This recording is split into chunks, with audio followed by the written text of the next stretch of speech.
शुक्लांबरधरं विष्णुं शशिवर्णं चतुर्भुजं प्रसन्नवदनं ध्यायेत् सर्वविघ्नोपशान्तये। ॐ गुरुब्रह्मा गुरुर्विष्णुः गुरुदेवो महेश्वरः गुरुः साक्षात् परब्रह्मा तस्मै श्रीगुरवे नमः। ओम श्री गुरुभ्यो नमः।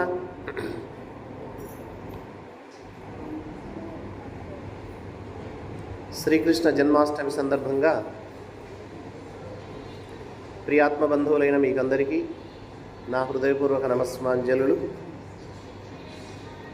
ప్రతి నెలలో మనం బహుళాష్టమి సందర్భంగా భాగవత ప్రవచన కార్యక్రమం జరుపుకుంటూ ఉన్నాము. ఈరోజు కూడా ఆ కార్యక్రమానికి ఇక్కడికి విచ్చేసామంతా. గత నెలలో జరిగిన కథ ఏంటంటే, మధురా నగరము నుండి శ్రీకృష్ణుని ఆజ్ఞ మేరకు ఉద్ధవుడు నందవ్రజానికి విచ్చేసి అక్కడున్న వారందరికీ క్షేమ సమాచారాలు తెలియజేసి బలరామకృష్ణుల యొక్క క్షేమం గురించి వారికి పూర్తిగా వివరించి యశోదానందులతో అక్కడ ఉన్నటువంటి ఆ పెద్దలతో సెలవు తీసుకొని వారిచ్చినటువంటి బహుమానాలన్నీ తీసుకొని తిరిగి మధురా నగరానికి వచ్చాడు ఉద్ధవుడు. కృష్ణునికి, బలరామునికి, ఉగ్రసేన మహారాజుకు, అక్కడున్న వాళ్ళందరికీ కూడా ఆయన తెచ్చినటువంటి కానుకలన్నీ సమర్పించాడు. ఆ తర్వాత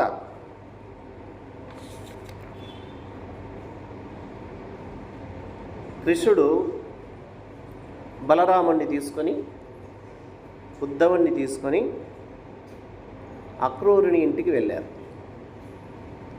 బలరాముడు, శ్రీకృష్ణుడు, ఉద్ధవుడు వీరు ముగ్గురు కలిసి అక్రూరుడి గురించి మనం విన్నాం ఇంతకుముందు. కంసుడు ధనుర్యాగ మిషతో బలరాముడిని, కృష్ణుని మధురకు తీసుకురమ్మని పంపించింది ఆయనే. ఇప్పుడు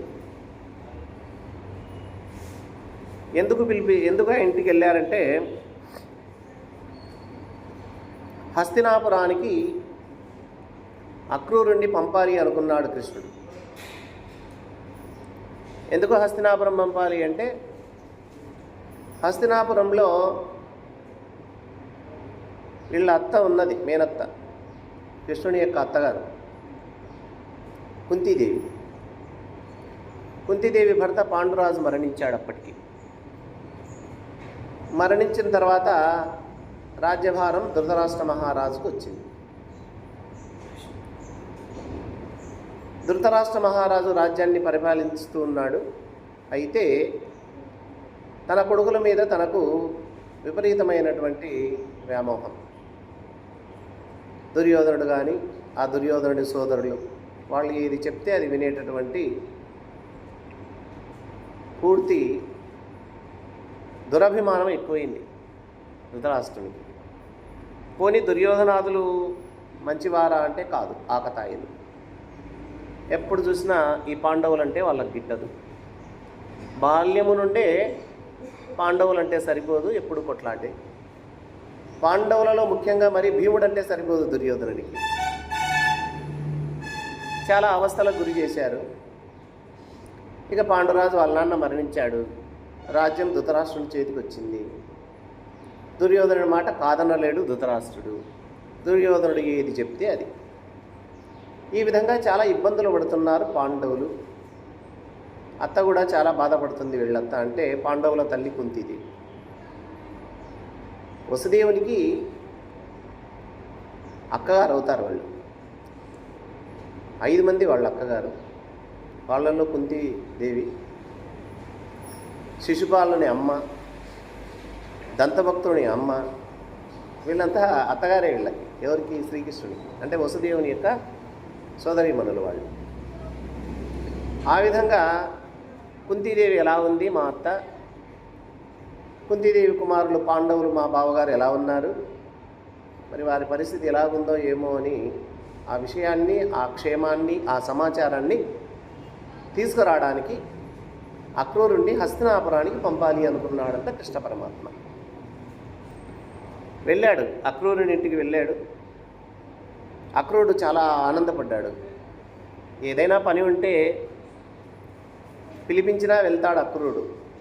కానీ స్వయంగా బలరాముడు, శ్రీకృష్ణుడు, ఉద్ధవునితో సహా తన ఇంటికి వెళ్ళారంటే అక్రూరుడు చాలా ఆనందపడ్డాడట. వాళ్ళని చూడగానే దిగ్గున లేచి వాళ్లకు వందనాలు గావించాడు. ఉద్ధవుణ్ణి కౌగిలించుకున్నాడు. అందరినీ తగిన రీతిగా సత్కారం చేశాడు, పూజించాడు. ఎవరైనా మన ఇంటికి అతిథులు వస్తే ఖచ్చితంగా మనం వాళ్ళను గౌరవించాలి, అగౌరవపరచకూడదు ఎవరిని. ఎందుకంటే మన ఇంటికి అతిథిగా వచ్చారు కాబట్టి మనకున్న రీతిలో, మనకున్న స్థాయిలో వాళ్ళని గౌరవించడం మన సాంప్రదాయం ఇది. ఆ విధంగా అందరినీ తగు రీతిగా పూజించాడు. పూజించిన తర్వాత అక్రూరుడు ఆనంద బాష్పాలు రాలుస్తూ ఓ ఆసనంలో కూర్చోబెట్టాడు కృష్ణుణ్ణి, బలరాముణ్ణి, ఉద్ధవుణ్ణి. ఈ అక్రూరుడు కింద కూర్చున్నాడు. అంటే శ్రీకృష్ణుడు కూర్చున్నటువంటి ఆసనం కింద దిగువన కూర్చొని శ్రీకృష్ణుడి పాదాలు తన ఒళ్ళో పెట్టుకొని ఆ పాదాలను ఒత్తుతున్నాడు. చూడండి ఎంత భక్తుడు. శ్రీకృష్ణుని పాదసేవ చేసుకునే భాగ్యం అక్రూరునికి లభించింది కదా. ఆ విధంగా పాదాలు ఒత్తుతూ ఇలా అంటున్నాడట అక్రూరుడు. ఏమంటున్నాడంటే, అనుచరులు తాను కంసుడు సనియన్ని చేత జముని సదనంబునకున్ ఘనులార మీ బలంబునను నరగ యాదవుల వంశముద్ధృతమయ్యన్. ఓ ఆర్యులారా, మీ పరాక్రమము చేత, మీ శౌర్యము చేత కంసుడు మరణించాడు. కంసుని అనుచరులు దుర్మార్గులు, ఆ దుష్టులంతా కూడా యమమందిరానికి వెళ్ళిపోయారు, అంటే మరణించారు. యాదవ కులం ఉద్ధరించబడింది. ఓ మహాత్ములారా, మీరు ఈ విశ్వానికే ఆది పురుషులు. ఎవరు ఆది పురుషులు? శ్రీకృష్ణ పరమాత్మ ఈ సమస్త విశ్వానికి ఆది పురుషుడు అని.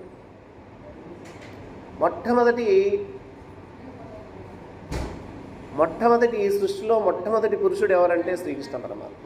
అంటే కృష్ణ పరమాత్మ అంటే శ్రీ మహావిష్ణువు, శ్రీ మహావిష్ణువు అంటే శ్రీమన్నారాయణమూర్తి. శ్రీమన్నారాయణుడన్నా, శ్రీ మహావిష్ణువు అన్నా, కృష్ణుడన్నా, రాముడన్నా, పరమాత్మ అన్నా, పరబ్రహ్మ అన్నా ఆయనే వివిధ రూపాలు. ఎందుకంటే సమస్తం శ్రీకృష్ణుడే. విభూతి యుగంలో కృష్ణ పరమాత్మ సెలవిచ్చాడు. అథవా బహునైతేన కిం జ్ఞాతేన తవార్జున విష్టవ్యాహమిదం కృష్ణం ఏకాంశేన స్థితో జగత్. ఒకే ఒక అంశ ఉన్నది అర్జున, ఒకే ఒక అంశ. ఆ అంశ నేనే. నా ఒక్క అంశ ఈశ్వరుణ్ణి నేనే, శివుణ్ణి నేనే, రుద్రగణాలు నేనే, వసువులు నేనే, రాముణ్ణి నేనే, వృక్షాలు నేనే, పక్షులు నేనే, సమస్తము నేనే. అంటే ఈ సమస్త విశ్వమంతా నా అంశే. అంటే అన్నింటిలో నేనున్నాను కనుక నన్నే పూజించు అన్నాడు. అంటే కృష్ణుడిని పూజిస్తే అందరినీ పూజించినట్లే, అందరినీ పూజించినా కృష్ణుడిని పూజించినట్లే. ఆ అర్థంలో చెప్పాడు. అంతేగాని ప్రత్యేకంగా నన్నొక్కడిని అంటే ఒక్కడే ఉన్నాడు మిగతా వాళ్ళని కాదు. అందరిలో ఉన్నది ఆ కృష్ణ పరమాత్మే, అందరిలో ఉన్నది ఆ అంశే, అందరిలో ఉన్నటువంటి ఆ ఆది పురుషుడే, అందరిలో ఉన్నది ఆ చైతన్యం. ఇది మనం బాగా గమనించాలి. విభూతి యోగంలో తన యొక్క విభూతి అంటే రాముణ్ణి నేనే, అలాగే గరుత్మంతుని నేనే, శేషుణ్ణి నేనే, సమస్తం నేనే అని చెప్పాడు కదా. కాబట్టి అన్నీ ఆయనే అనమాట. కాబట్టి విశ్వమునకు ఆదిపురుషులు స్వామి మీరు, ఈ విశ్వమునకు కారణభూతులు కూడా మీరే. దేవా, రజోగుణము ప్రభావం చేత ఈ సమస్త సృష్టిని సృష్టించేవారు మీరే. భగవంతుడికి రూపం లేకపోయినా ఈ సృష్టి చేయాలి అంటే ఆయన కూడా గుణాలు ఆపాదించుకోవాల్సిందే. గుణములు 3 ఉన్నాయి మనకు. సత్వగుణం 1 ఉన్నది, రజోగుణం 1 ఉన్నది, తమోగుణం 1 ఉన్నది. రజోగుణ ప్రభావం చేత సృష్టిస్తాడు.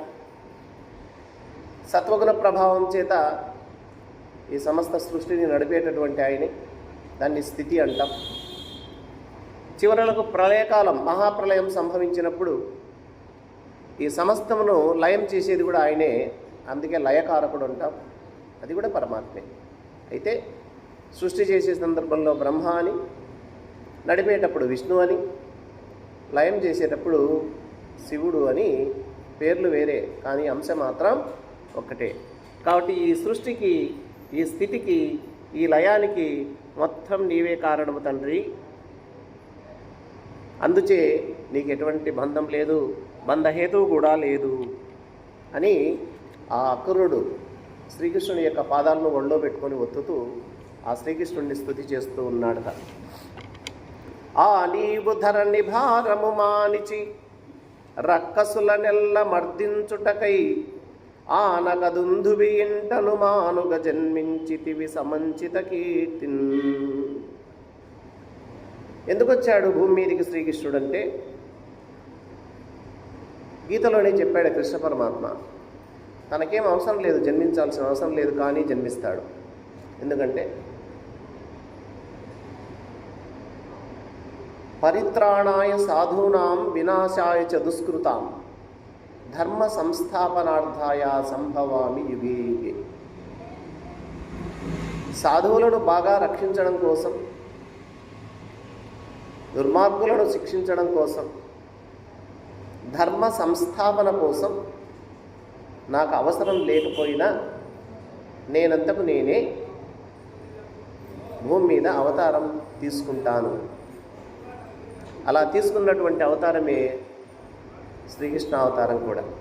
అదే ఇక్కడ అంటున్నాడు అక్రూరుడు. భూభారం తొలగించడానికి, రాక్షసులందరినీ నిర్మూలన చేయడానికి పుణ్యాత్ములైన దేవకీ వసుదేవుల యందు, అంటే వారి గృహంలో కీర్తిశాలి అయి జన్మించావు స్వామి. శ్రీకృష్ణుడు ఆ దేవికి గర్భమునందే జన్మించాడు. ఎందుకు? ఆ వసుదేవునికి ఎందుకు జన్మించాడంటే, వాళ్ళు పూర్వజన్మలో కోరినటువంటి కోరిక, పవిత్రమైనటువంటి వారు, మంచి భక్తులు. అలాగే యశోదమ్మ కూడా అదృష్టవంతురాలు. యశోదమ్మ అడిగింది, నాకు కూడా ఆ పరమాత్మే కొడుకుగా పుడితే బాగుంటుందని. అయితే భగవంతుడు అవకాశం ఇచ్చాడు. ఏం అవకాశం ఇచ్చాడంటే, ఆమె కడుపు నుంచి ఉదయించకపోయినా ఆమెకు తెలియకుండానే ఆమె దగ్గర చేరి ఆమె కొడుకుగా పెరిగి యశోదానందనుడు, యశోదాతనయుడు అని పేరు వహించాడు. అంతే కదా, అమ్మ కదా అమ్మ. అట్లా కాబట్టి భూభారం తొలగించడానికి, రాక్షసులను అడగించడానికి వసుదేవుని ఇంట జన్మించావు తండ్రి. ఇంకా ఏమంటారు? త్రిజగత్పావన పాదతోయములచో దీపించి వేదాసుర ద్విజ ముఖ్యాకృతివైన నీవు కరుణన్ విచ్చేయుటన్ చేసి మా నిజగేహంబులు ధన్యతండనరెపో నిన్నార్యులర్చింపగా అజితత్వంబులు వారికిత్తు అనుకంపాయత్త చిత్తుండవై. శ్రీ మహావిష్ణువు పాద జలము చేత 3 లోకాలు పవిత్రం చేయబడతాయంట. శ్రీ మహావిష్ణువు యొక్క పాదాలు, ఆ పాదముల యొక్క జలం 3 లోకాలను పవిత్రం చేసేటటువంటి శక్తి కలిగి ఉన్నది. అంతేకాదట, దేవతలు, బ్రాహ్మణులు, వేదాలు, శృతులు, ఉపనిషత్తులు ఎవరిని కీర్తిస్తుంటాయి నిరంతరం అంటే పరమాత్మని కీర్తిస్తుంది. వేదాల్లో మొత్తం పరమాత్మ స్థుతి, ఉపనిషత్తుల్లో భగవంతుని గురించి, ఆ పరమాత్మ గురించినటువంటి స్తోత్రాలే ఉంటాయి. మరి వేదాలచే కీర్తించబడుతున్న మీరు, వేదాది స్వరూపులు, దేవతలు, బ్రాహ్మణులు స్తుతిస్తూ కీర్తిస్తున్నటువంటి మీరు, నా మీద ఎంత దయ ఉందో తండ్రి నీకు. కృపతో మా ఇంటికి మీరే స్వయంగా వచ్చారు. ఎందుకంటే నాకేం భాగ్యం ఉంది? మీ రాక వల్ల, మీ పాదాలు నా ఇంట్లో మోపడం వల్ల నా జన్మధన్యమే. అంత ఆనందపడుతున్నాడు అక్రూరుడు. అయితే ఎవరైతే కృష్ణ పరమాత్మను పూజిస్తారో, ఎవరైతే ఆ భగవానుడిని పూజిస్తారో, కృపాధీన మనస్కుడు పరమాత్మ, దయాగుణం ఎక్కువ పరమాత్మకి. ఆయన మనస్సు చాలా సున్నితం. ఎవరైతే భక్తితో పూజిస్తారో, ఎవరైతే ఆర్తితో వేడుకుంటారో, అలాంటి మనస్సు కలిగినటువంటి మనుషులకు దయారసాన్ని కురిపిస్తాడట పరమాత్మ. అంతేకాదు, వారు కోరిన కోరికలు తీరుస్తాడు, వాళ్ళకు జయాన్ని అందిస్తాడు, వాళ్ళకు మంచి గుణాలను ప్రసాదిస్తాడు పరమాత్మ. అలాంటి నీవు మా ఇంటికి వచ్చావు తండ్రి. అంతేకాదు, ఇంకేమంటున్నాడు? ఏ పుణ్యాతిశయ ప్రభావముననో ఈ జన్మమందు ఇక్కడన్ నీ పాదంబుల కంటి నిన్నెరిగితిన్, నీవున్ కృపాలుండవై నాపై నర్మిలి చేసి మాన్పగదవే, నానాధనాగార కాంతాపుత్రాదులతోడి బంధనము భక్తవ్రాత చింతామణి. చింతామణి అంటున్నాడు. ఈ లోకంలో కామధేనువు, కల్పవృక్షము, చింతామణి, కోరిన కోరికలు తీర్చేటటువంటివి ఈ మూడు. కామధేనువు కూడా అంతే, కల్పవృక్షము అంతే, చింతామణి అంతే. కాబట్టి కోరిన కోరికలు తీర్చేటటువంటి శక్తి వీళ్ళకి ఎక్కడి నుంచి వచ్చింది? ఈ మూడింటికంటే భగవంతుడి నుంచి వచ్చింది. అంటే భగవంతుడు కూడా కల్పవృక్షము, భగవంతుడు కూడా కామధేనువు, భగవంతుడు కూడా చింతామణి. అందుకే ఏమంటున్నాడు ఇక్కడ? భక్తవ్రాత చింతామణి. భక్తుల పాలిట ఓ చింతామణి శ్రీకృష్ణ పరమాత్మ, నేను ఏ పుణ్యం చేశానో, ఏ జన్మలో చేశానో, ఆ జన్మల్లో చేసినటువంటి మహాపుణ్య మహిమ చేత మీ చరణ పద్మాలను నేను స్పర్శించగలిగాను, దర్శించగలిగాను తండ్రి. అక్కడ చూడండి ఎంత విధేయత ఉంటుందో. నిన్ను చూస్తున్నాను తండ్రి అన్నా, నీ పాదములను స్పర్శించగలిగినాను, నీ పాదములను దర్శించగలిగినాను. అంటే భక్తుని యొక్క మనస్సు ఎప్పుడు ఎవరి మీద ఉంటుందంటే పరమాత్మ యొక్క పాదాల మీదనే ఉంటుంది. ఎందుకంటే ఆ పాదానికి అంత విశిష్టత ఉంది. మనం ఆయన పాదాల వైపు చూస్తే ఆయన మన వైపు చూస్తూ ఉంటాడు. ఎప్పటికైనా మనం కూడా నమస్కారం చేసేటప్పుడు చూడొద్దని చెప్పను, భగవంతుణ్ణి మొత్తం చూడండి, నఖశిఖ పర్యంతం ఆయన్ని వీక్షించండి, తప్పలేదు. కానీ శిరస్సు వంచి మనస్ఫూర్తిగా ఆయన పాదాలకు నమస్కారం చేయాలి.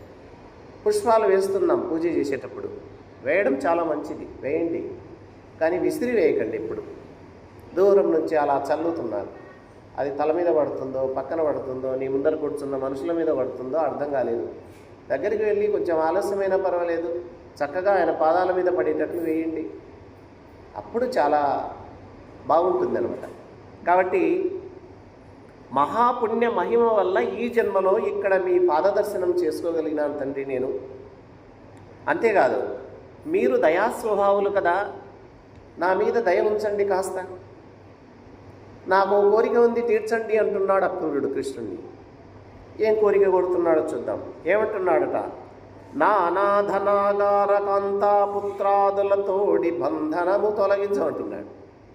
ఏ బంధం తొలగించమంటున్నాడంటే, గృహం మీద బంధం లేకుండా చేయి తండ్రి, భార్య మీద బంధం లేకుండా చేయి తండ్రి, ఈ పుత్రాదుల మీద నాకు బంధం లేకోకుండా చేయి తండ్రి అంటున్నాడు.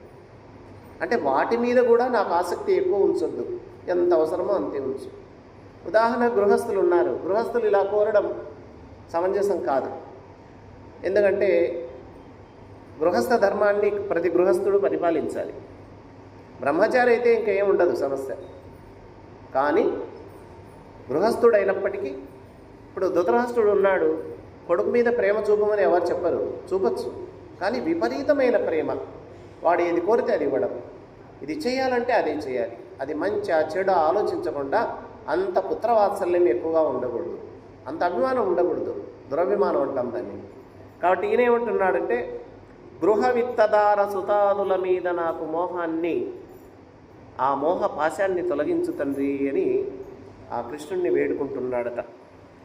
ఈ విధంగా అక్రూరుడు ఆయన మనసులో మాట వెల్లడి చేస్తే, శ్రీకృష్ణ పరమాత్మ, కృష్ణ పరమాత్మలో ఉన్న గొప్ప విశేషం ఏంటంటే మందస్మితం, చిన్న చిరునవ్వు నవ్వుతాడంతే ఆయన. కోపం వచ్చినా చిరునవ్వే, శాంతంగా ఉన్నా చిరునవ్వే, ఇతరులకు జవాబు చెప్పాలనే చిరునవ్వే. చిన్నగా నవ్వుతూ శ్రీకృష్ణుడు ఇలా అక్రూరుడితో తిరిగి జవాబు చెప్తున్నాడు. ఏమంటున్నాడంటే, బంధుండవు సద్యోహిత సంధుండవు, వావిచూడ జనకుడవు, కృపా సింధుండవు, ఎల్ల గుణముల అంధుండవు, కావు ప్రోవ నరుహుడవెందున్. అక్రూరా, తండ్రి, నీవు మాకు బాంధవుడవు, అంటే మాకు బంధువు, మా మేలు కోరేటటువంటి వాడు, వరుసకు నా పినతండ్రివి. అక్రూరుడు శ్రీకృష్ణ పరమాత్మకు వరుసకు చిన్నాన్నవుతాడు, పినతండ్రివి. అంతేకాదు దయాసముద్రుడవు, అంటే అక్రూరుని కూడా చాలా దయాగుణం ఉంది, చాలా మంచివాడు, గొప్ప భక్తుడు అన్నమాట. గుణముల చేత గ్రెడ్డివాడవు కాదు, అంటే నీకేం అజ్ఞానం లేదు. అజ్ఞానం ఉంటే గుడ్డివాడు, జ్ఞానం ఉంటే కళ్ళున్నటువంటి వాడే. కళ్ళున్నా జ్ఞానం లేకపోతే గుడ్డివాడే, కళ్ళు లేకపోయినా జ్ఞానం ఉంటే కళ్ళున్నవాడే. ఇది సత్యం. కాబట్టి మమ్మలను కాపాడడానికి కూడా నీకు సమర్థత ఉన్నది అన్నాడు అక్రూరునితో. భగవంతుడే అందరినీ కాపాడేవాడు, కానీ భగవంతుడు కూడా కొందరిని ఉపయోగించుకుంటాడు. అది మనం గొప్పగా అనుకోకూడదు, అది మనం ఎప్పుడు గొప్పగా అనుకోరాదు. నీ ద్వారా కొన్ని కార్యక్రమాలు జరగాలి, మనం నిమిత్త మాత్రులము. ఆ కార్యక్రమం భగవంతుడు మన చేత చేయించుకుంటాడు. దైవ కార్యక్రమం నేనే చేశాను, నేను లేకపోతే ఈ కార్యక్రమం జరిగేది కాదు అనే అహంకారం మనకు ఉండకూడదు. మనం ఒక పనిముట్టు, సేవ చేసే భాగ్యం నాకు ఇచ్చాడని ఆనందపడు, ప్రవచనం చెప్పే భాగ్యం నాకు ఇచ్చాడని ఆనందపడు, అన్నదానం చేసేటటువంటి శక్తి నాకు ఇచ్చాడని ఆనందపడు, భగవంతునికి కైంకర్యం చేసేటటువంటి అవకాశం నాకు ఇచ్చాడని ఆనందపడాలి, కానీ గర్వపడకూడదు. దీని అర్థం ఎందుకంటే అందరికీ అవకాశం రాదు, పూర్వజన్మ సుకృతి ఉంటే తప్ప ఆ భగవంతునికి సేవ చేసే భాగ్యం అందరికీ రాదు. కాబట్టి ఆ భాగ్యాన్ని అక్రూరునికి ప్రసాదిస్తున్నాడు శ్రీకృష్ణ పరమాత్మ. అందుకే అంటున్నాడట, కొల్లుతురు మర్త్యులిష్టముల కోరిశిలామయ దేవ సంఘమున్, జలమయ తీర్థ సంఘమును సంతతమున్నటు వారు కొల్వగా వలదన రాదు కాక, భగవత్పద భక్తులరైన మీ క్రియన్ సొలయక దేవతీర్థములు చూచిన ఎంతనే కోర్కులిచ్చునే. శ్రీకృష్ణ పరమాత్మ స్వయంగా ఓ అద్భుతమైన సందేశాన్ని ఈ పద్యంలో ఇచ్చాడు మనకు భాగవతం ద్వారా. మానవులు కోరికలు కోరే భగవంతుని పూజిస్తున్నారు ఎక్కువ మంది.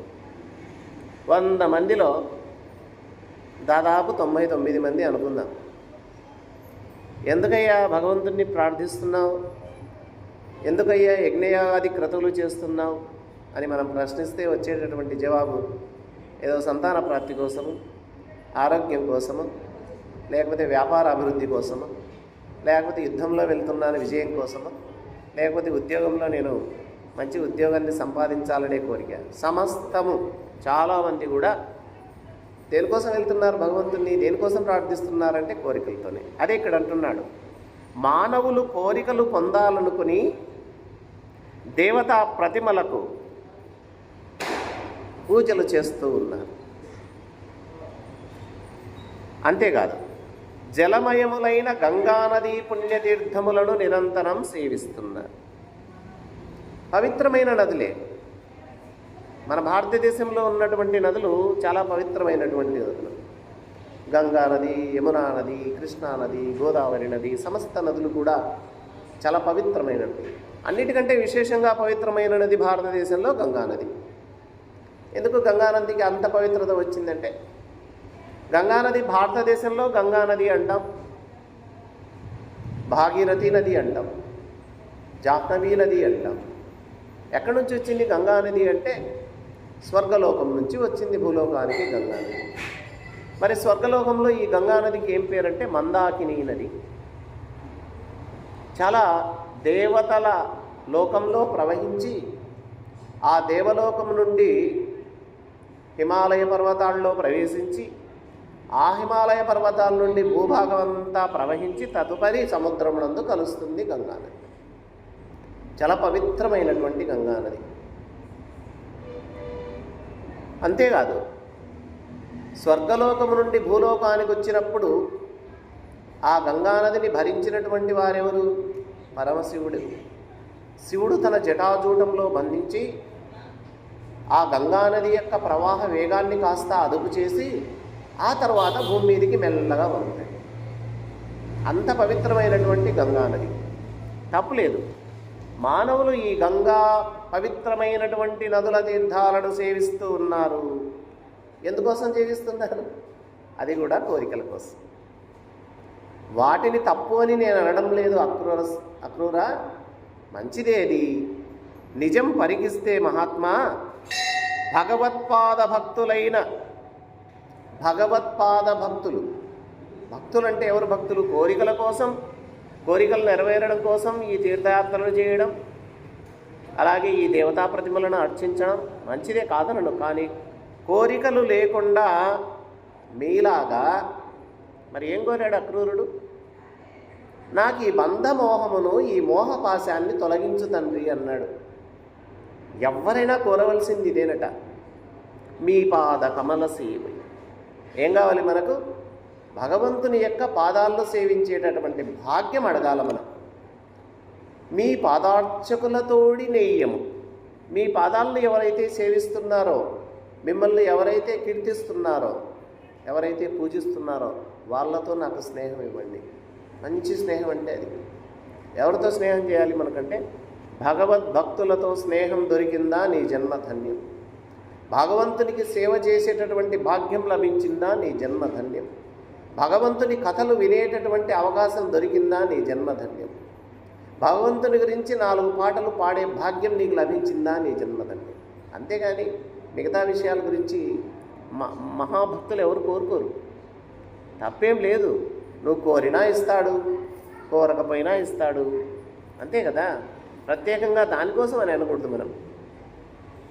కాబట్టి భగవత్పాద భక్తులైన మీలాగా ఉండి దైవతా విగ్రహారాధనము, పుణ్యతీర్థాసేవనము ఇవన్నీ కూడా పాటిస్తే చాలా మంచిది.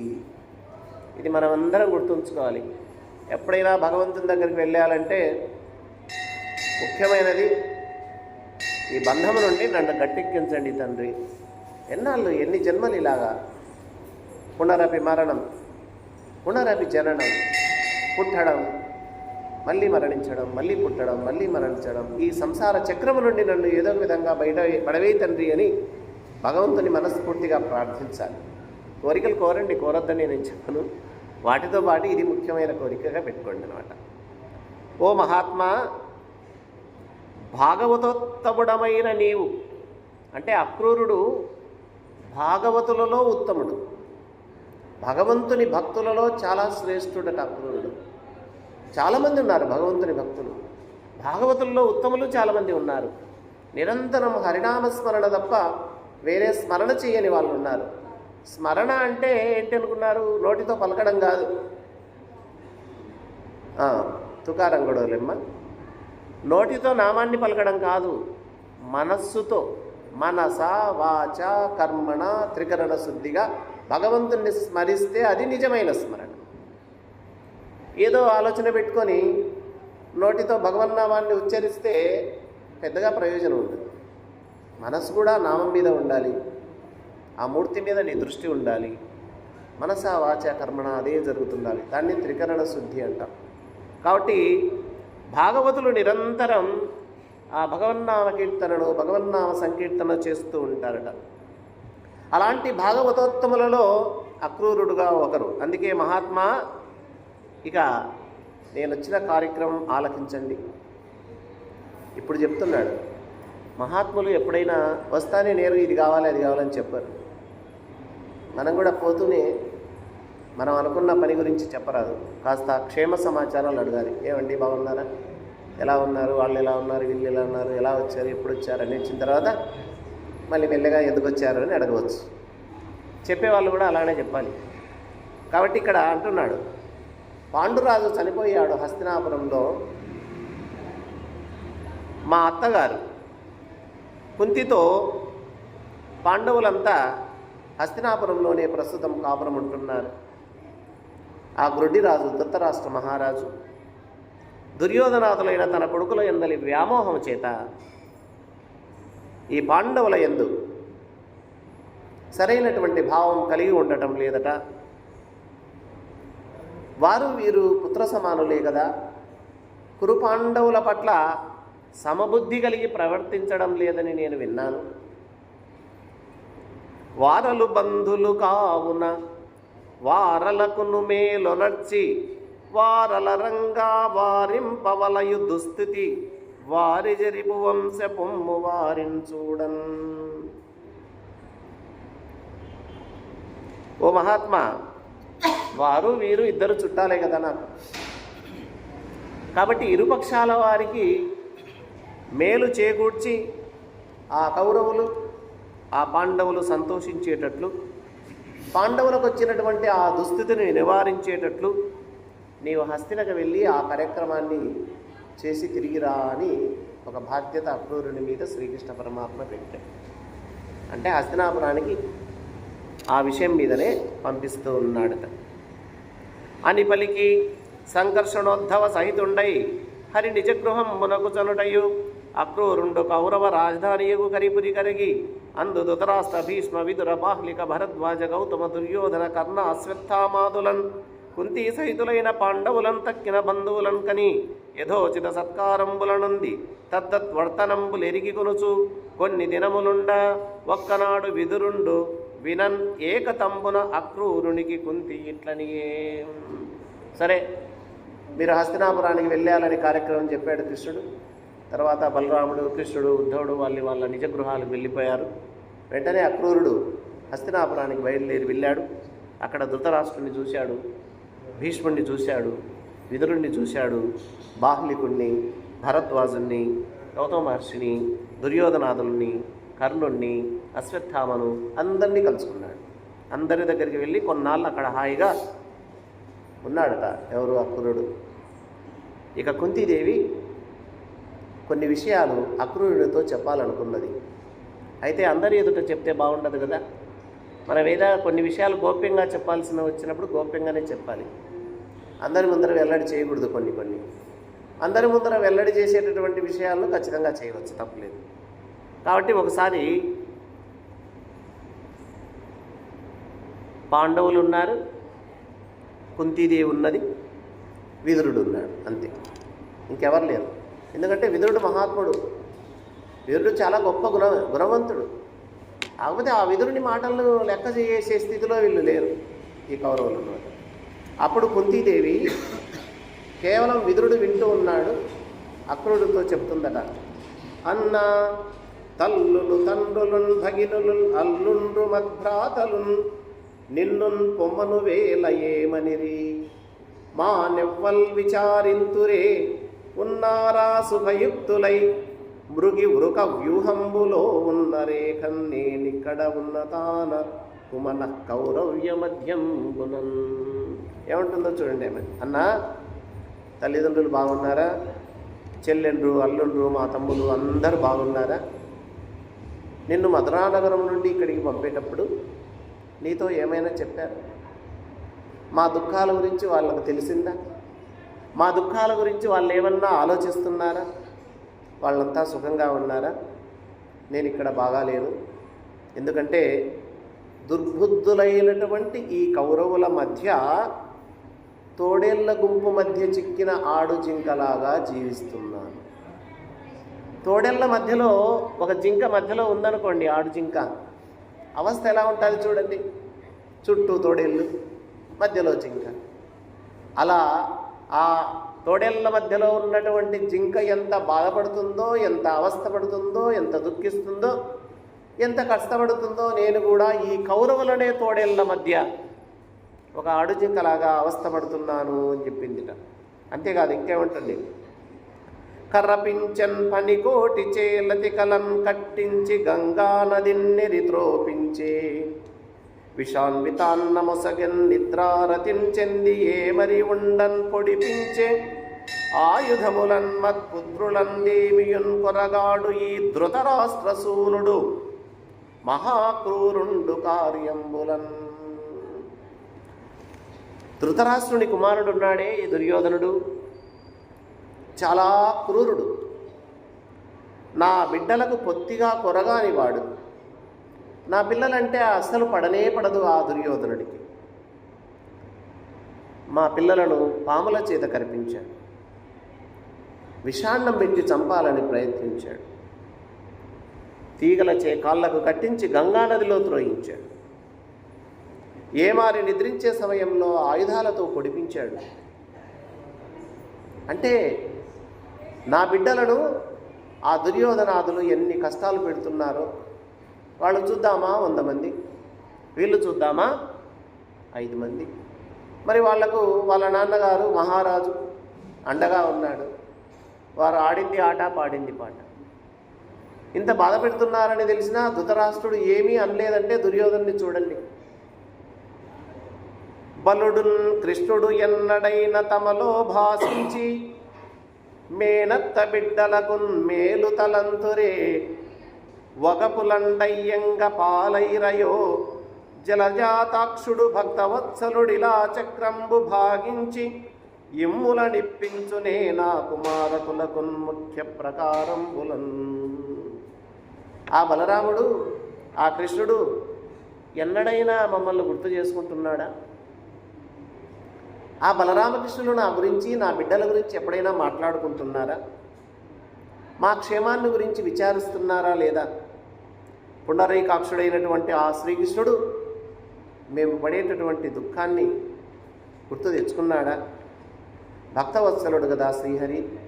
మరి ఆ శ్రీహరి ఎప్పుడు కరుణిస్తాడో, ఎప్పుడొస్తాడో, నా బిడ్డలకు రావలసినటువంటి భూభాగాన్ని ఎలా పంచిస్తాడో, ఎప్పుడు న్యాయం చేపిస్తాడో, న్యాయ ప్రకారం మాకు చెందవలసిన ఆస్తిని మాకు ఇప్పిస్తాడో లేదో అని ఆయనతో బాధపడిందట అని పలికి కళ్ళు మూసుకుంది. వెంటనే అక్కడే హస్తినాపురంలో కూర్చున్న కుంతీ తల్లి అక్కడే కళ్ళు మూసుకొని శ్రీకృష్ణ పరమాత్మ యందే మనస్సు లగ్నం తెలిపి ఆయనను లోపలనే సంకీర్తన గావించిందట.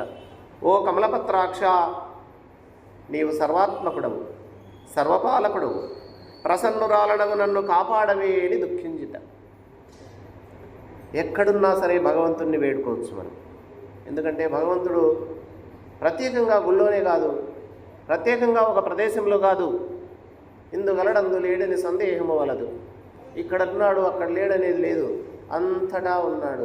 ఎందెందు వెతికి చూచినా అందందే కలడు. కాబట్టి భగవంతుడు ఎక్కడైనా ఉంటాడు. నీకు ఎక్కడ బాధ కలిగితే అక్కడ ప్రార్థించు. కుంతీదేవి ఎక్కడ ఉన్నది? ప్రస్తుతానికి హస్తినాపురంలో ఉన్నది. కృష్ణుడు ఎక్కడున్నాడు? మధురానగరంలో ఉన్నాడు. అక్కడే ప్రార్థించింది. ఓ కమలపత్రాక్ష, నీవు సర్వాత్మకుడవు, అంటే సర్వమునందు నీవే ఉన్నావు, సర్వమునందు ఆత్మస్వరూపుడవే ఉన్నావు నీవు. అంతేకాదు సర్వపాలకుడవు. కాబట్టి ఈ కుంతి పట్ల ప్రసన్నురాలవై నా బాధను తొలగించు స్వామి అని అక్కడి నుంచే ఆ కుంతిమాత ప్రార్థించిందట శ్రీకృష్ణ పరమాత్మను.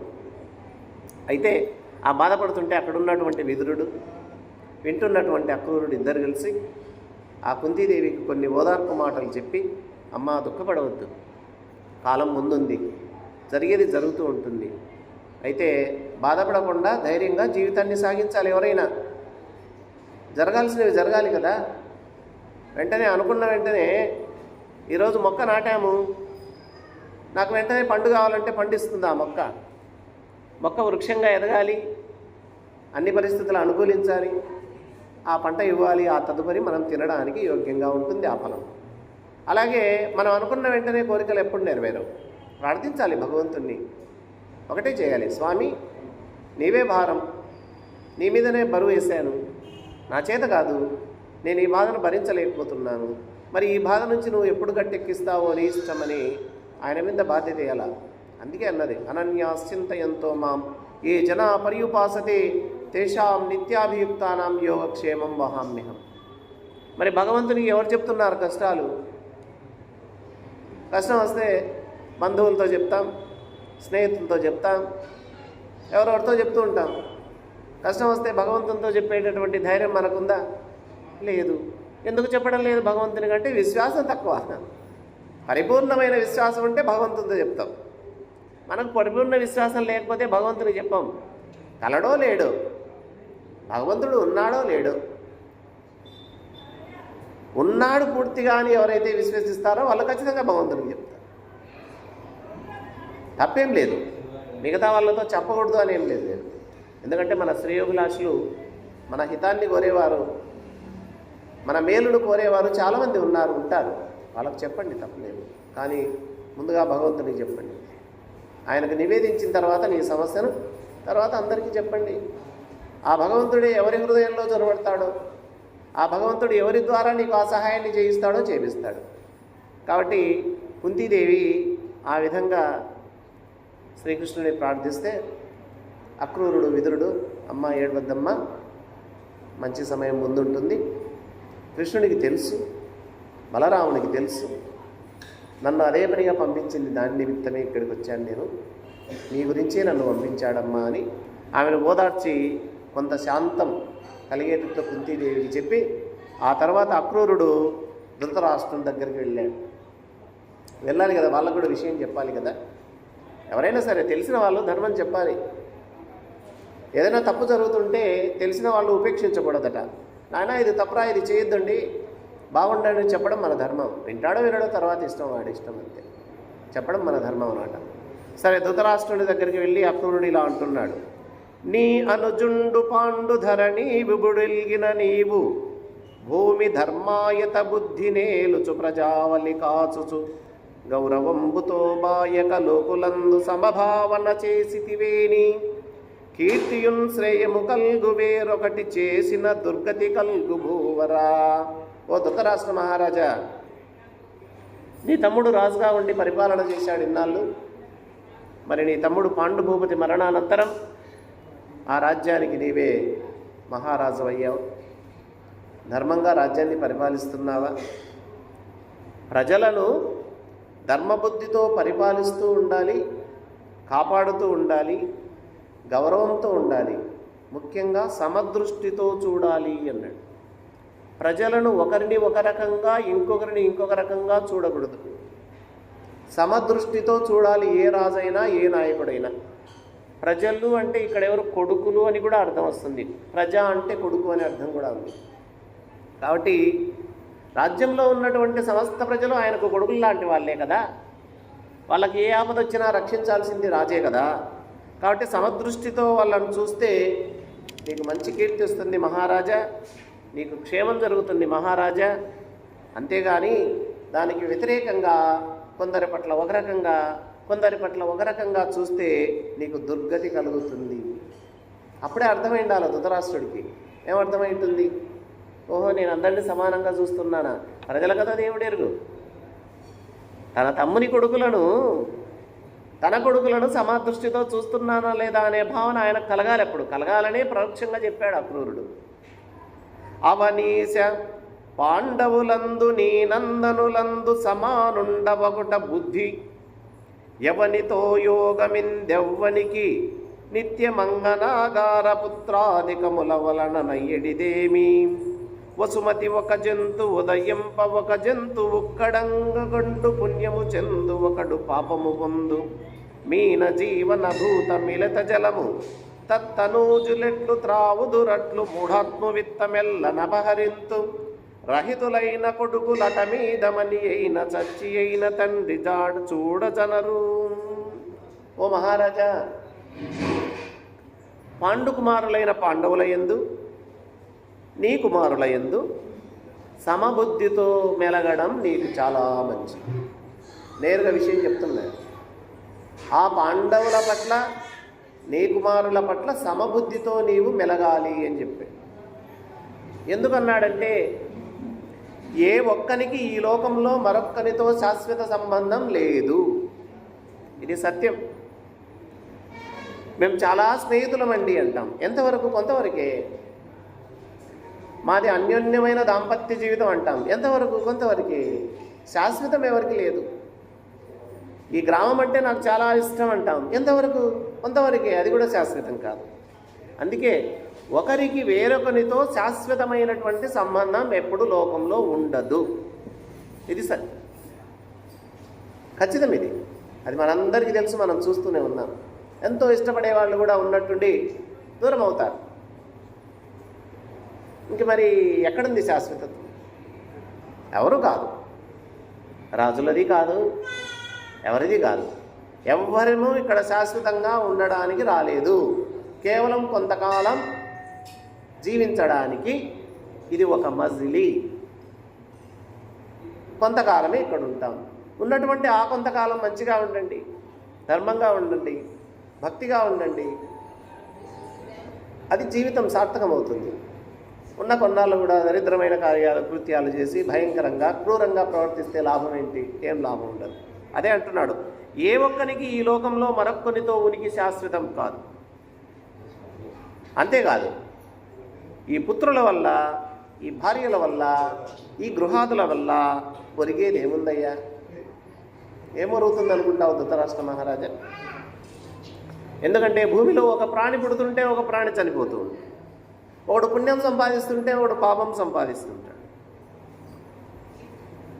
నీళ్ళల్లో చూడండి, చేప పిల్లలు కంటుంది, నీళ్లు తాగుతుంటుంది, ఆ పిల్లల్నే తింటుంది. తల్లి చేప తన పిల్లల్నే తినేస్తుంది. అంతేకాదు, బుద్ధిహీనుడైనటువంటి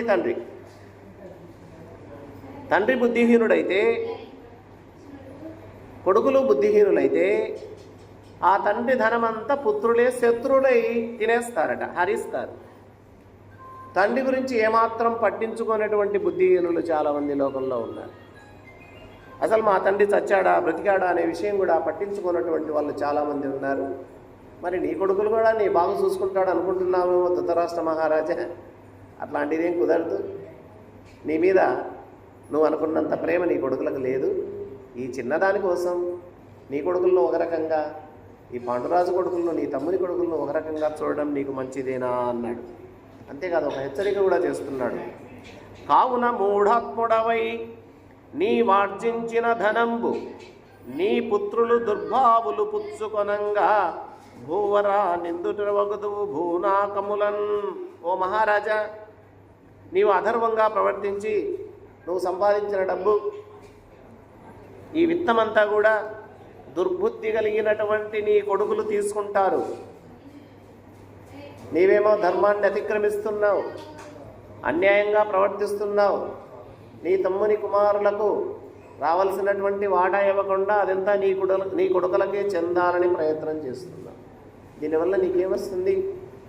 ఈ భూమి యందు కానీ, మరణించిన తర్వాత ఆ దివి యందు కానీ నీవు నిందను పొందాల్సిందే తప్ప నీవేమీ సంపాదించలేవు ధృతరాష్ట్ర మహారాజా అంటారు. కాబట్టి ఓ మహారాజా, నువ్వు నింద పొందవద్దయ్యా. ఎందుకు నింద పొందుతావు? నింద అంటే ఎందుకు అపకీర్తి తెచ్చుకుంటావు అని ప్రశ్నిస్తున్నాడు. ఎందుకంటే ఈ శరీరం అనేది స్వప్న దృష్ట వస్తు సముదాయం. స్వప్నంలో నీకు ఎన్నో వస్తువులు కనపడతాయి, ఎంతో ఆస్తి కనపడవచ్చు, ఎంతోమంది మనుషులు కనబడవచ్చు. స్వప్నంలో ఎన్ని కనపడ్డా, ఉదాహరణకు వాడికి స్వప్నం వచ్చింది, స్వప్నంలో 10 కేజీల బంగారం దొరికింది అనుకుందాం. దొరికింది స్వప్నంలో 10 కేజీల బంగారం, నువ్వు ఊహించినటువంటి ధనం. కానీ వెంటనే మెలక వచ్చింది, నీకు ఎక్కడుంది? ఆ బంగారం ఉంటుందా? మరి ఇందాక లేదా? ఉంది. ఆనందపడలేదా? ఆనందపడ్డావు. కళ్ళతో చూడలేదా? చూసావు. కానీ ఇప్పుడు లేదు.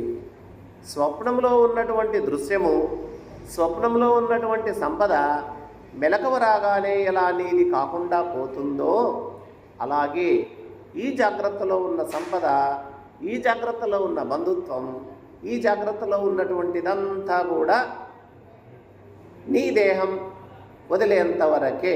వదిలిన వెంటనే ఇది నీది కాదు, ఇక్కడిదిక్కడే. ఏం రాదు, ఏమొస్తుంది?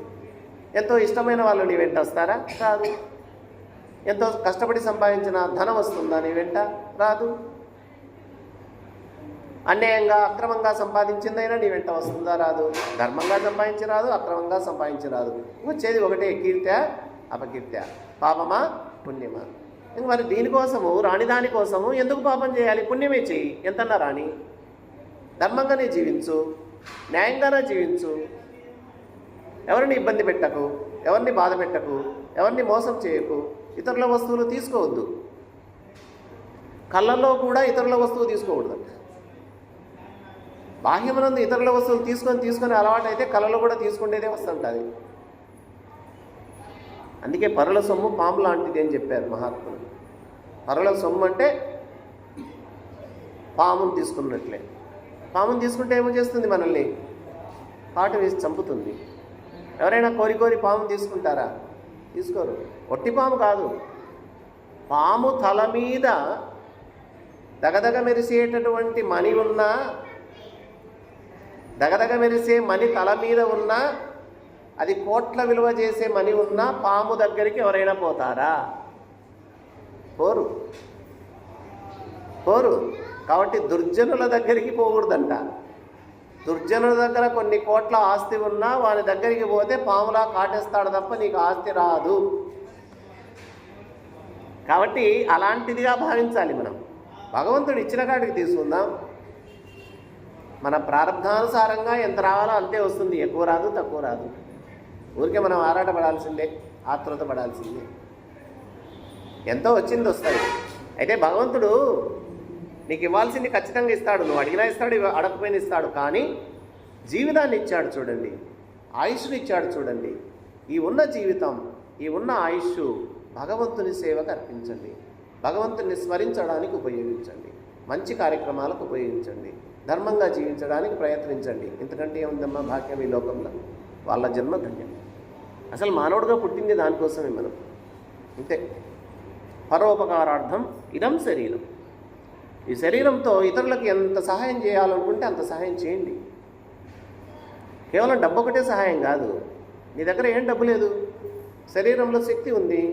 స్వామి దగ్గర కసు తోసి కాస్త శుభ్రం చేయి, వంట చేసేస్తే వంట చేయి, వడ్డించే శక్తి అంటే వడ్డించు. ఇంతకంటే ఏముంది సంపద? ఏమి ఇవ్వాలి అంతకంటే భగవంతుడికి? పరమాత్మ నువ్వు ఇదే ఇచ్చావు, ఇదే ఇచ్చాను, నువ్వు ఏది ఇస్తే అది ఇస్తా నీకు. అది నేర్చుకోవాలి. నేను అవి పెట్టలేకపోతే, ఇవి పెట్టలేకపోయినా, దాన ధర్మాలు చేయలేకపోతే ఏం బాధపడొద్దండి. ఏం అక్కర్లేదు. పత్రం పుష్పం ఫలంతో ఏమన్నాడు ఆయన మహాత్ముడు. ఓ చిన్న ఆకు, ఓ తులసి పత్రం ఆయన దగ్గర పాదాల దగ్గర ఉంచినా చాలు ప్రేమతో. కాబట్టి ఈ జన్మలో ఎలా జీవించాలి అంటే ధర్మంగా జీవించాలి. అదే అంటున్నాడు, స్వప్నములో కనిపించినటువంటి ఈ దృశ్యములు, ఈ వస్తువులు, ఈ సంపదలు మెలకువ రాగానే నీవి ఎలా కావో, ఈ జన్మలో నువ్వు సంపాదించినటువంటి సంపదలు, నీకు లభించినటువంటి ధార పుత్రాదులన్నీ కూడా మరణం రాగానే వాటికి నీకు సమస్తం దూరమే. ఎవరికి ఏముంది? ఏం లేదన్నమాట. అంతే. కాబట్టి నీవు అంధుడవైనా, నీవు పుట్టుకతోనే గుడ్డివాడగా జన్మించినా జీవితంలో గుడ్డివాడవు కావద్దు. జీవించడంలో గుడ్డితనాన్ని వదిలిపెట్టు. జీవించేటప్పుడు ఆ మందబుద్ధిని కాకోకుండా చేసుకో. జ్ఞాననేత్రుడవై సంశయాలు మాని పాండవులకు సమనైనటువంటి న్యాయం చేకూర్చు. ఇద్దరు నీ కొడుకులు లాంటి వాళ్ళే, సమదృష్టితో చూడు అని అక్రూరుడు ధృతరాష్ట్ర మహారాజుతో చెప్పాడట. అప్పుడు ధృతరాష్ట్రుడు ఏం జవాబు చెప్తున్నాడో చూడండి. ఇంత బాగా వివరించి అక్రూరుడు ధృతరాష్ట్ర మహారాజుకు చెప్పాల్సిన పద్ధతిలో చెప్తే ఆయన ఏమంటున్నాడంట, నీ మాట మంచిది నిశ్చయము. నీ మాట మంచిదే, ఇది నిశ్చయమే. మగునైన స్థిరంబైన నా అంతరంగమందు నిల్వదు. నువ్వు ఇంత మంచి మాట చెప్పినా నా అంతరంగంలో అది నిలబడదయ్యా అన్నాడు. అంటే నువ్వు చెప్పింది ఈ చెవులో వింటా, ఈ చెవులో వదిలిపెడుతున్నాను, నా మనసులో అది నిలబడలేదన్నాడు. అది నేను చేయనని అర్థం. చూడండి ఎంత ఎలా ఒప్పుకుంటున్నాడు ధృతరాష్ట్రుడు. నేను చేయలేను ఆ పని అంటున్నాడు. అందుకే గుడ్డివాడ కావద్దు ఊరికే. ధృతరాష్ట్రుడు, ఓ మహారాజా, శారీరకంగా నువ్వు పుట్టుకతో గుడ్డివాడ కావచ్చు కానీ జీవితంలో గుడ్డివాడ కావద్దు అని చెప్పాడు. అప్పుడు కూడా ఆ తనాన్ని వదలలేదు. అదే అంటున్నాడట. ఎలా అంట? సుధామాచల స్ఫటిక శిలాతలోద్యత తటిల్లతిక భంగి అమృతంబునొందియు ఆనందింతుడుగా నినరుమాట్కి నేను ఆనందముందను ఈశ్వరాజ్ఞా విధమెవ్వడు తప్పింపనోపు విజ్ఞాని అయి ఉండి అయిన విశ్వమెల్ల చేసి విభజించి గుణములనెవ్వడనుసరించే ఎవ్వడవని భారమెల్లబాయ ప్రభవించే దేవకీకెవ్వడాత్మతంత్రుడు ఈశ్వరుండు. ఓ అక్రూరా, నీవు పలికిన మాట నిజమేనయ్యా, అది మంగళకరమైనది. అయినా సుధామ పర్వతములో స్ఫటికశిలా ప్రదేశములో ఉదయించి తలక్కున మెరసి అణిగిపోయే మెరుపులాగా నా మదిలో అది నిలబడకోకుండా ఉంది. మెరుపు ఎంతసేపు ఉంటుంది చెప్పండి? చాలా అద్భుతంగా ఉంటుంది, చాలా ప్రకాశవంతంగా ఉంటుంది. ఎంత చీకటినైనా మాన్పించేటటువంటి శక్తి కలిగినది మెరుపు. తెలుసు కదా, మెరుపులు చూసాం. అలా నీ మాట చాలా ప్రకాశవంతమైనది, నీ మాట చాలా మంచిది, నీ మాట చాలా ఉన్నతమైనటువంటిది, శ్రేష్టమైనది, ఆచరించదగిందే కానీ మెరుపులాగా ఉంటుంది నాలో అంటే అట్లా వస్తుంది. అలా నా మనసులో అది నిలవలేదు, మెరుపులాగా అది నిలబడడం లేదు. అమృతాన్ని పొంది కూడా ఆనందించనటువంటి మనుషునిలాగా నేను కూడా నీ మాటలకు ఆనందించలేకపోతున్నాను. అమృతమైనటువంటి మాటలు ఇచ్చాడు అక్రూరుడు. అమృతమే అందుకో అన్నాడు.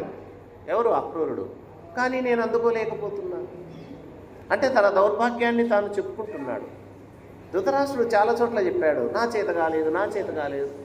మంచిదే మీరు చెప్పింది, నేను ఆచరించలేను అంటే ఎంత ఇంద్రియాలకు బానిస అయ్యాడో చూడండి. పుత్ర వ్యామోహానికి ఎంత బానిస అయ్యాడో చూడండి అని మళ్ళీ ఒక మాట ఏమంటున్నాడు చూడండి.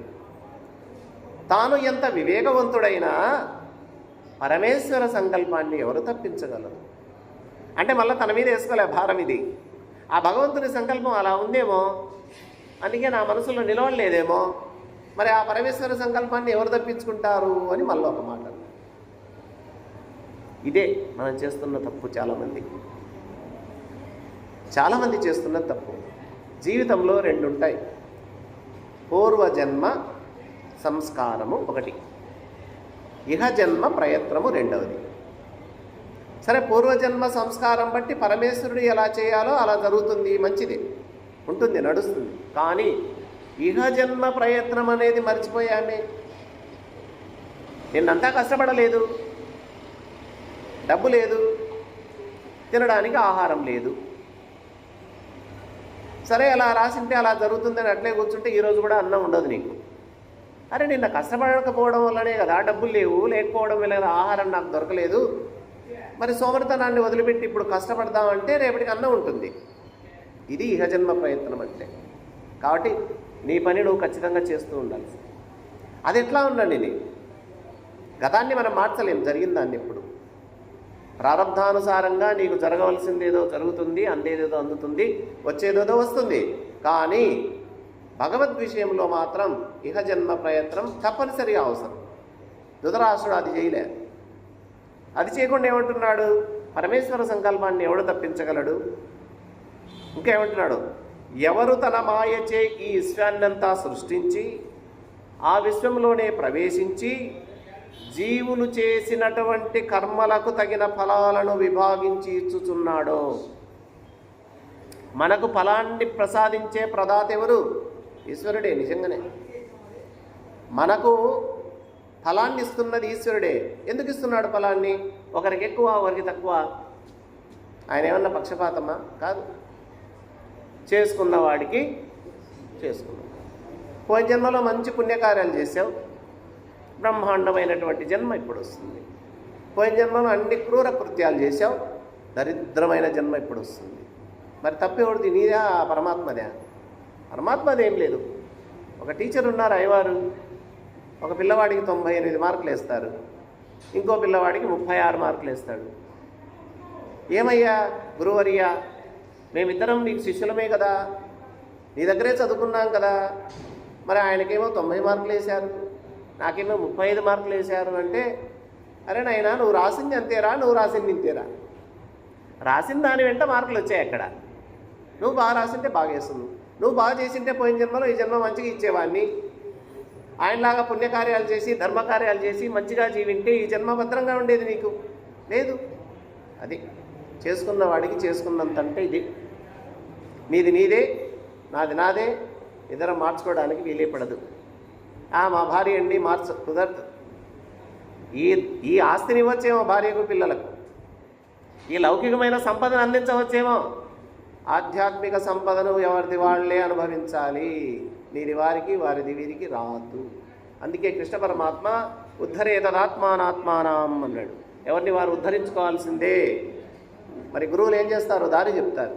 ఇప్పుడు అక్రూరుడు చెప్పాడు ధృతరాష్ట్రుడికి, మహారాజా సమబుద్ధి లేదయ్యా, సమదృష్టి లేదయ్యా, నీ కొడుకులను ఒక రకంగా నీ తమ్ముని కొడుకులను ఒక రకంగా చూస్తున్నావు, మార్చుకొని ఒక బోధ చేశాడు. మార్చుకుంటే మంచిది, మార్చుకోకపోతే ఎవరేం చేస్తారు? దాని అయిన ఫలాన్ని ఖచ్చితంగా అనుభవించాల్సిందే. అదే అంటున్నా అంట. కాబట్టి పరమాత్మ ఫలప్రదాత ఎలాగంటే ఇలాగా.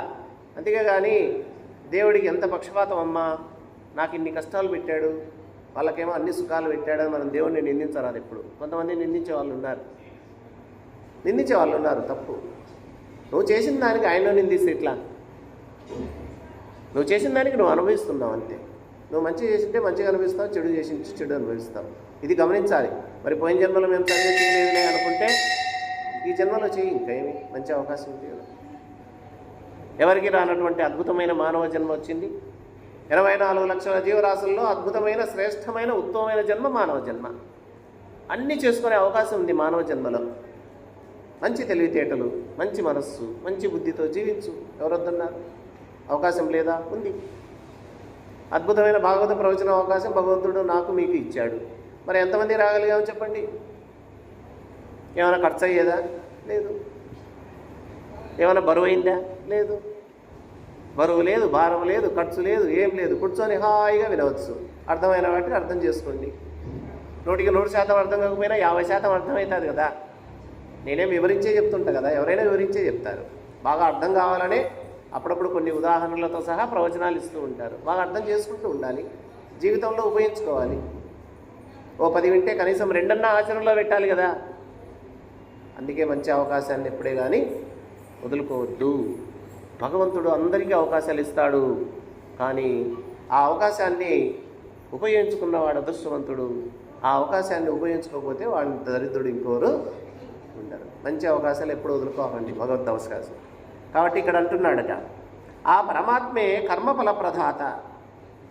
అలాంటి భగవంతుడే భూభారాన్ని మాంచడానికి దేవకీదేవికి, ఆ వసుదేవునికి జన్మించాడు. మరి ఆ పురుషుడు శ్రీకృష్ణుడికి నా నమస్కారాలు చెప్పయ్యా. నువ్వు చెప్పావు, నేను విన్నాను, నేను ఆచరించలేను, కానీ భగవంతుడికి ఏమైనా నమస్కారాలు చెప్పు. ఎవరికి? శ్రీకృష్ణుడికి. అదేనా మేలే కదా. కృష్ణుడికి వందనాలు చేశాడంటే ఆ మహామహుని దివ్య చిత్తమున ఎట్లున్నదో అలా జరుగుతుందిలే అన్నాడు. మళ్ళీ శ్రీకృష్ణుడి చిత్తంలో ఎలా ఉందో అలా జరుగుతుందిలే. నేనైతే మారను,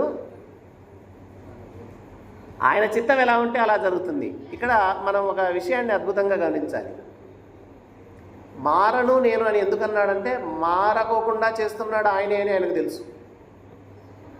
ధృతరాష్ట్రుని మనస్సు మారకుండా చేస్తున్నది పరమాత్మ యొక్క ఒక మాయాశక్తి. ఇక్కడ ఒక మాట అన్నాడు. ఏమన్నాడట? ఎవడు భూభారము మాన్పడానికి దేవకీదేవి పుత్రుడుగా జన్మించాడు. భూభారాన్ని తగ్గించడానికి వచ్చాడు కృష్ణుడు. నేను మనస్సు మార్చుకుంటే భూభారాన్ని ఎవరు తగ్గిస్తారు?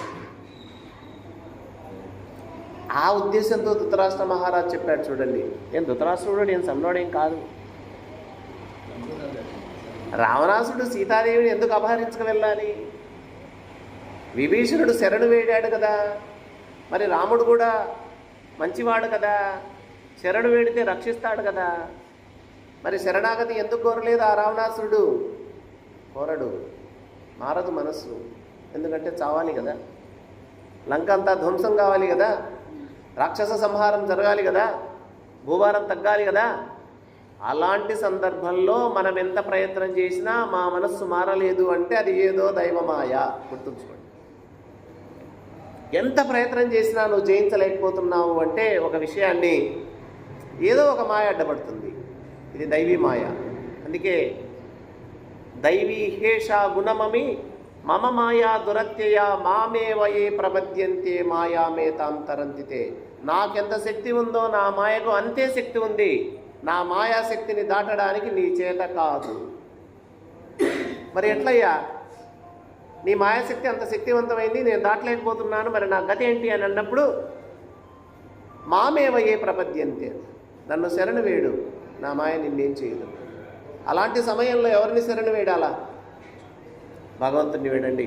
పరమాత్మ, నీ మాయను జయించడానికి, నీ మాయను దాటడానికి నాకు శక్తి లేదు, నిన్నే శరణు వేడుతున్నాను, ఆ శక్తిని ప్రసాదించు, ఆ మాయ నుంచి నన్ను గడ్డకి. అప్పుడు తొలగిస్తుంది. ధృతరాష్ట్రుడు అలా వేడుకుంటే పర్లేదు, వేడుకుంటాడో లేదు అంటున్నాడు. శ్రీకృష్ణ పరమాత్మకు వందనం అంటున్నాడు. ఆ శ్రీకృష్ణుడి మనసులో ఎలా ఉంటే అలా జరుగుతుంది అంటాడు. కానీ భగవాన్ ఈ పుత్ర వ్యామోహం నుండి నన్ను గడ్డని వేయి అని కోరలేదు. చూడండి, అంటే లోపల ఉంది ఇది ఉండాలని. మనం కూడా ఒకదాన్ని వదుకోలేకపోతున్నామంటే అర్థం లోపల ఆ విత్తనాలు ఇంకా మనలో పుడుతూనే ఉన్నాయి. నాకు కూడా ఉందిరా మానుకోవాలని, కాకపోతే మానుకోలేకపోతున్నాను. ఉంటుంది. మాయ చాలా శక్తివంతమైనది. భగవంతుడిని వేడుకో మనస్ఫూర్తిగా. నీ మనస్సులో ఖచ్చితంగా అది మానుకోవాలని ఉండి భగవంతుడిని వేరాలా. భగవంతుడిని ఒకవైపు వేడుకుంటాడా, ఇది పోకూడదు, ఇది ఉండాల్సిందే, ఇది ఉండాల్సిందే, అది పోదు. నీ మనసులో నిశ్శేషంగా పోవాలని భావన వచ్చినప్పుడు దేవుడు తొలగిస్తాడు. నీ మనసులో ఉంటే ఉండని ఇల్లే అని ఏమాత్రము చిన్న సంధించినా భగవంతుడు అట్లా తగలను కూడా తగలదు ఆ విషయాన్ని. ఎందుకంటే నువ్వు కోరిందే లేదు.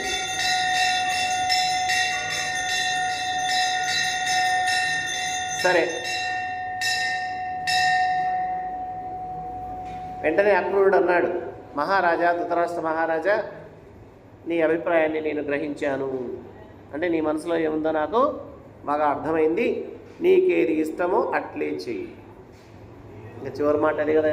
సరే, నీ ఇష్టంలో ఏమన్నా చేసుకుంటాం కదా మనం కూడా. కాబట్టి నీకేది ఇష్టమో అట్లే కావించుమని పలికి ఆ హస్తినాపురం నుండి మరలి మధురా నగరానికి చేరుకున్నాడు. ఎవరు? అక్రూరుడు. చేరి శ్రీకృష్ణుడిని బలరాముడిని సందర్శించుకొని అక్కడ జరిగినటువంటి విషయాలు, ధృతరాష్ట్రునికి చెప్పిన బోధ, ధృతరాష్ట్రుని యొక్క మనస్సులో ఉన్నటువంటి భావన, కుంతీదేవి చెప్పుకున్న కష్టాలు, ఆ కుంతీదేవి దుఃఖము, ఇవన్నీ కూడా ఆ బలరామునికి శ్రీకృష్ణునికి అక్రూరుడు పూర్తిగా నివేదించాడట. ఇంతలో కంసుడు చనిపోయాడు కదా, శ్రీకృష్ణుడు చంపాడు కదా కంసుని. మరి ఆ కంసుని భార్యలు అస్థి, ప్రాప్తి, వీళ్ళు విధవలయ్యారు. భర్త చనిపోయాడు కనుక దుఃఖిస్తూ వాళ్ళ తండ్రి దగ్గరికి వెళ్ళారు. ఎవరు? ఈ కంసుని యొక్క మామ జరాసంధుడు. ఇంకెవరైనా అంతే, పుట్టింటికి వెళ్ళి బాధ తెలియజేయాల్సిందే. అందులో జరాసంధుడు తక్కువవాడు కాదు, చాలా బలవంతుడు, కంసునితో సమానమైన బలాఢ్యుడు. జరాసంధుడు అంటే భయమే. అలాంటి గొప్ప జరాసంధుని దగ్గరికి వెళ్ళాడట వీళ్ళిద్దరూ. ఆయన దగ్గరికి వెళ్ళి వేడుకుంటున్నారట. వాండ్రున్ వీండ్రును రాజులే అనుచు గర్వ ప్రౌఢితో యాదవుల్ వెండ్రంబైన బలంబుతో మధురకున్ వేవచ్చి నిష్కారణం బాండ్రున్ బిడ్డలు బంధులున్ వగవ కంసాది క్షమానాథులన్ తండ్రి చంపిరి కృష్ణు చేతనిటు వైధవ్యంబు వచ్చంజుమీ.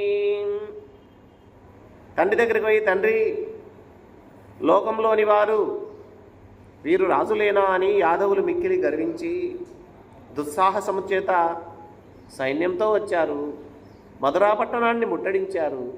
భార్యలు, పిల్లలు, చుట్టాలు ఏడుస్తున్నా, ఆక్రందిస్తున్నా, బాధపడుతున్నా కంసుడు మొదలగు భూపతులనంతా వధించారు.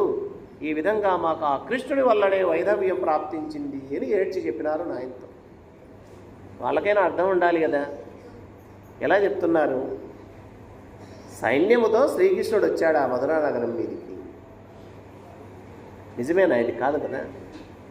శ్రీకృష్ణుడిని బలరాముణ్ణి ఇద్దరిని చంపాలని కంసుడే ధనుర్యాగం చేస్తున్నాము, అతిథులుగా రండి అని ఆహ్వానించాడు.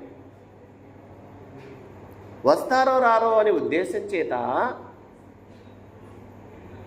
ఈ అక్రూరుడైతే వాళ్ళు పలుకుతారని చెప్పి, ఈ అక్రూరుడు వాళ్లకు వరుసకు పినతండ్రి అని భావించి ఈ అక్రూరుడిని పంపి తీసుకొని రా ఏదో విధంగా మాయమాటలు చెప్పి అని పంపించారు. మోసం జరిగింది ఎక్కడ? దుర్బుద్ధి ఎవరి దగ్గర ఉంది? కంసుని దగ్గర ఉంది. ఏం కృష్ణుడు బలరాముడు చంపాలని పోలే. వీళ్ళనేమనకపోతే హాయిగా మామతో కలిసేవాళ్ళు, తిరిగి వచ్చేవాళ్ళేమో. అడుగడుగున పోయినప్పటి నుంచి, రాజ్యంలో ప్రవేశించినప్పటి నుంచి ఆ ఏనుగు చేత చంపించాలని ఆ కూలయ పీడితం అనే ఒక ఏనుగును పంపించారు. తప్పుకున్నాడు కృష్ణుడు, మరణించలేదు. సరే, రెండవసారిగా అక్కడ ఉన్నటువంటి మల్ల యోధులతో, చానూరుడు ముష్టికుడు అనేటటువంటి పెద్ద యోధులు, వీళ్ళు చిన్నపిల్లలు. మరి ఈ చిన్నపిల్లలతో అంత పెద్ద జట్టీలతో యుద్ధం పెడతారా ఎవరైనా? యుద్ధం పెట్టారు. అక్కడికి కృష్ణుడు బలరాముడు తప్పించుకున్నారు. మరి ఇన్ని కష్టాలు పెట్టి చంపాలని ప్రయత్నం చేసింది కంసుడైతే, ఈ ఇద్దరు భార్యలు ఏం చెప్తున్నారు తండ్రితో? తండ్రి, హస్తినాపురం ఉంటున్నాను, మధురా నగరానికి ఆ కృష్ణుడు బలరాముడు పెద్ద ఎత్తున సైన్యాన్ని తీసుకువచ్చి నా భర్తనే కాదు చాలామందిని చంపారు, మాకు ఈ వైధవ్యం ఆ కృష్ణుడి వల్ల ప్రాప్తించిందని ఏడ్చుకుంటూ చెప్పడం జరిగిందట. అని చెప్పగానే విన్నాడు జరాసంధుడు. ఎవరికైనా నా బిడ్డలు చెప్పిందే సత్యం అనుకుంటారు తప్ప అది నిజమా అబద్ధమా అని ఎవరు ఆలోచించరు. కానీ మనం కూడా బాగా ఆలోచించుకోండి.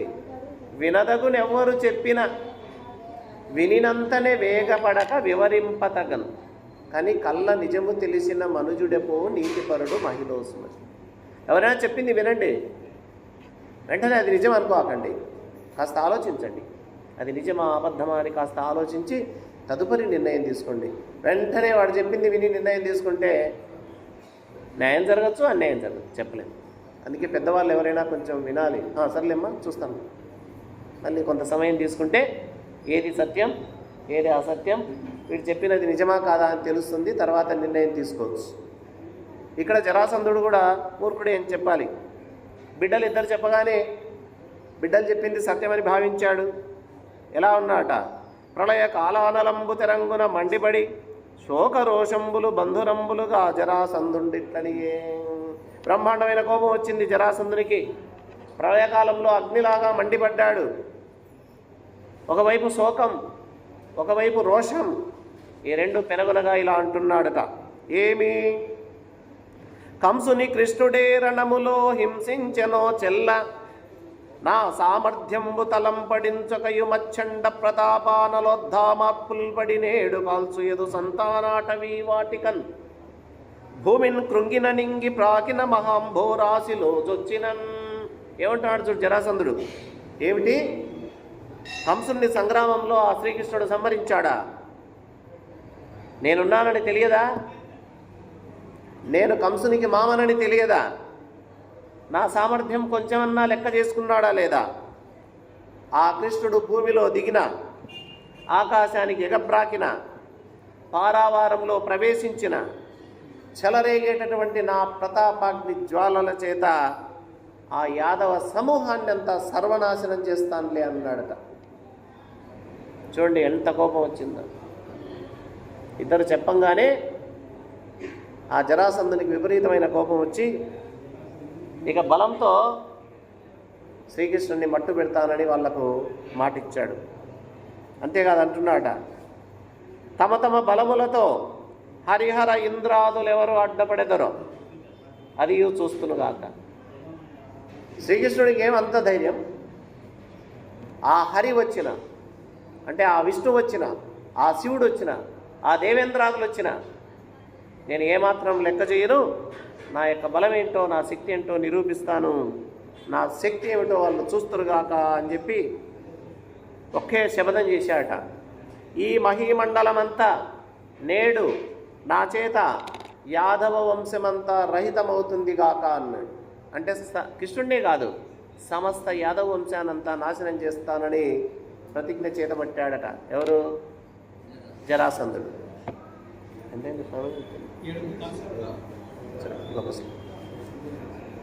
శపథం చేశాడు, కోపంతో జ్వలిచ్చిపోతున్నాడు. వెంటబడే సైన్యాన్ని అంతా పిలిపించాడు. మనం దండెత్తి వెళ్ళాలి మధురా నగరం మీదికి, కృష్ణుడిని చంపాలి, యాదవ వంశాన్ని అంతా నాశనం చేయాలి, మీరంతా యుద్ధానికి సమాయత్తులుగా అండి అని చెప్పి సంగ్రామ భేరి మోగించాడు. వెంటనే దక్షుండై 23 అక్షౌహినులైన బలములను గతములుగా ఆ క్షణమ జరాసంధుడు ప్రక్షోభముతోడ మధురపై జని ఎన్రుపా. జరాసంధుడు 23 అక్షౌహినుల సైన్యం. ఎంత సైన్యమో చూడండి, 23 అక్షౌహినుల సైన్యం జరాసంధునిది.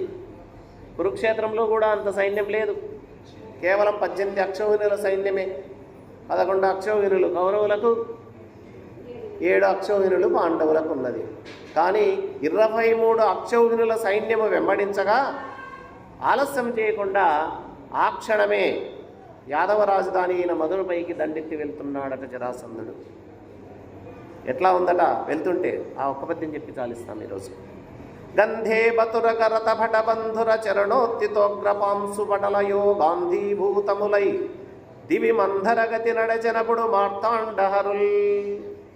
రథాలు, ఏనుగులు, గుర్రాలు, పదాతి సైన్యం ఇవన్నీ వెళ్తుంటే, యుద్ధభూమిలో వెళ్తుంటే, ఆ మధురా నగరం దండెత్తి వెళ్తుంటే వాటి పాదఘట్టనల చేత ఆ పాదాలు భూమిని తగిలితే ఆ వేగానికి దుమ్మంతా వేసిందట. ఎదురుగా కళ్ళు కనిపించలేదు ఎవరికి, అంత దుమ్ములు వేసిందట. సూర్యుని కిరణాలు కూడా ఈ దుమ్ము నుండి బయటికి రాలేకపోయినాయి. అంటే సూర్యకిరణాలను కూడా మేఘాలు ఎలా ఆపుతాయో, ఎంత సూర్యుడున్నా మేఘాలు అడ్డం వస్తే సూర్యకిరణాలు మనకు వస్తాయా? కనపడవు. అలాగా ఈ సైన్యము యొక్క పాదఘట్టన చేత పైకి ఎగసినటువంటి ఆ దుమ్ము సూర్యుని కిరణాలు కూడా భూమికి రాకోకుండా, వెలుతురు లేకోకుండా చేశాయి. ఆ విధమైన సైన్యముతో జరాసంధుడు యుద్ధానికి బయలుదేరి వెళ్తున్నాడు. ఇక మళ్ళీ నెలలో ఆ కథ గురించి చెప్పుకుందాం. ప్రార్థన చేయటమ్మా. ఓం అసతో మా సద్గమయ తమసో మా జ్యోతిర్గమయ మృత్యోర్మామృతంగమయ. ఓం శాంతి శాంతి శాంతి. శంభో శివ శివ శివ శివ శివ శివ నారాయణ నారాయణ నారాయణ. ఓం హరి ఓం తత్సత్.